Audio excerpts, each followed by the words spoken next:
Good evening mga kaubas. So check natin yung mga bunga ng ating ubas guys.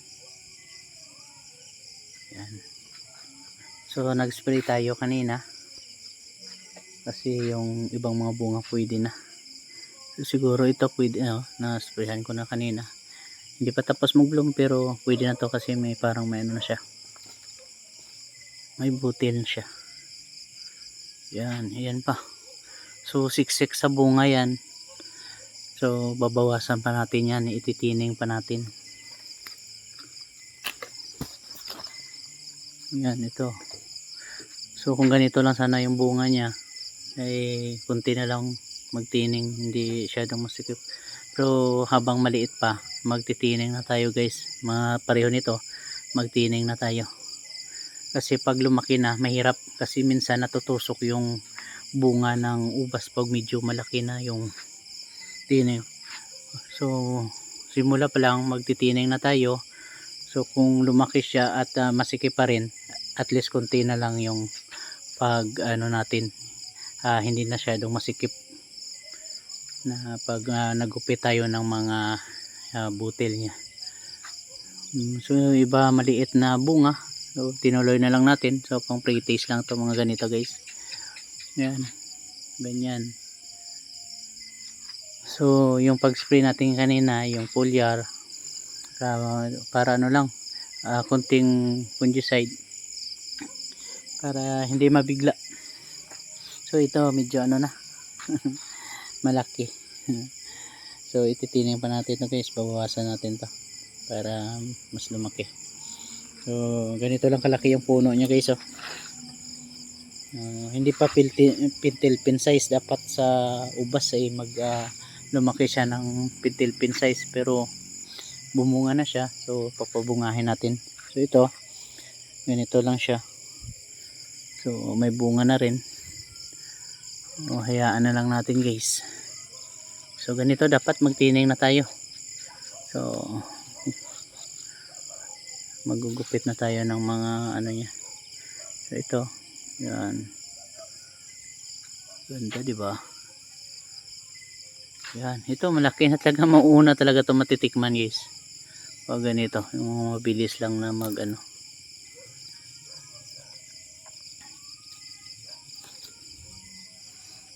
So iba hindi ganito na talaga yung hindi sabay-sabay na mumulaklak. Ganun. So dito may yung mga maikli. Ito mahaba. Yan. So dito naglugtong tayo ng ibang variety, so hindi masyadong nagbunga. So hayaan na lang natin muna. Kasi may mga variety tayo dito na dapat maganda siya magbunga pag umabot siya ng dapat may yung gulang niya mahigit 5 years o mga 5 years pa-up. Maganda magbigay ng bunga. So ngayon konti-unti lang sila magbigay ng bunga. So kung ano lang yung mabubuo, yun lang yung ating ma-harvest. So itong tanim ko dito almost 2 years pa lang to. So ito may humabol ng bulaklak guys. So parang broccoli lang siya. Ayan. So mayroon pa rin talaga nagbo-bloom. So hindi ko na hinintay na makapag-spray kasi baka masisira talaga. Mas marami yung masisira ng fungus pag hindi tayo nakapag-spray guys. So kailangan talaga. Yan. So dito pa yan, ikot lang natin. So mayroon pa rin talagang mga bunga na abort guys. Yan, mga dito sa green natin na malaga. So may na-abort pa rin, nasusunog pareho nito guys. Tingnan na, pareho niya tulad yan. Mayroon pa rin na-abort. So gusto nila yan ayaw nila matuloy So ito pwede na to pang pang pre-taste. Pwede na ito pagdagdag sa mga kilo-kilo natin. Yan, ito parang munggo lang. Ito. Ayan. So, ito medyo ano na, malaki. So, hindi no need na no need na magtining tayo kasi yung bunga niya. Yan. So, itong bunga na ito guys, yun. Ito. Ay, dito lang yan. Nagdugtong tayo. Ibang variety itong puno niya. So, nagdugtong tayo dito guys. Dito tayo nagdugtong dati guys. So, ito.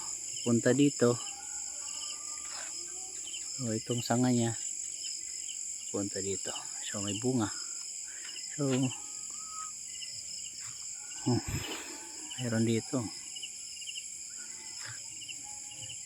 So, ito. So, mahaba. So, pero bawas pa rin tayo nito guys. So, magbabawas pa rin tayo dito ng magtining tayo. So, pag hindi natin natining to, masikip to guys.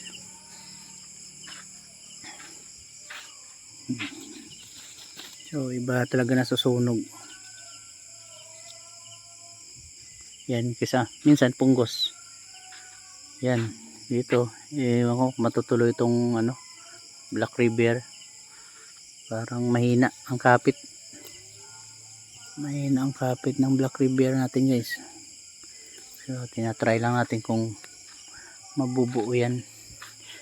So, mayroon tayo ditong bulaklak ng Black River pero di natin sure kung parang may sakit di natin sure to kung matutuloy. Ang bagal kasi mag-bloom. So, ito rin mabagal kung parang hindi lumalaki.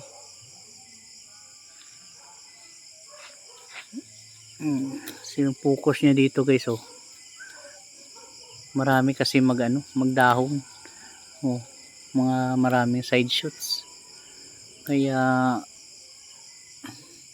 kasi dapat yung mga ganito guys, yung bulaklak ng ubas ay dapat sa ikatlong dahon. So dito pa lang pro may tendency na ma-avoid din yan. Pero pahayaan lang natin guys. So ito mahaba rin, Baikonur din to guys. So itaktak natin. So kung matitira dyan para yung matibay kumapit, yun ang matitira guys.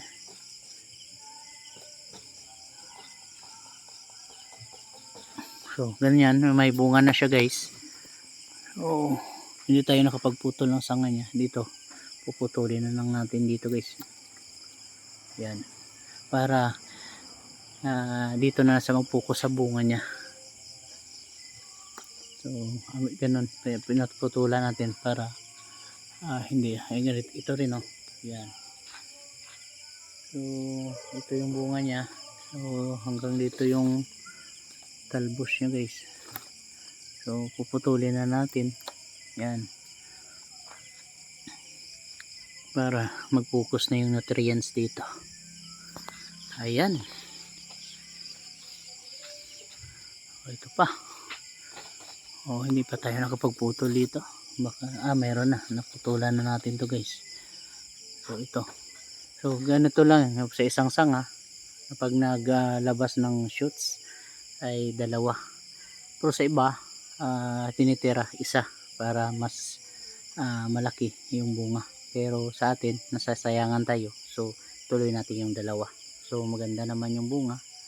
No problem. Meron pala talaga ganito rin paano pa pabukad-kad pa. So yan.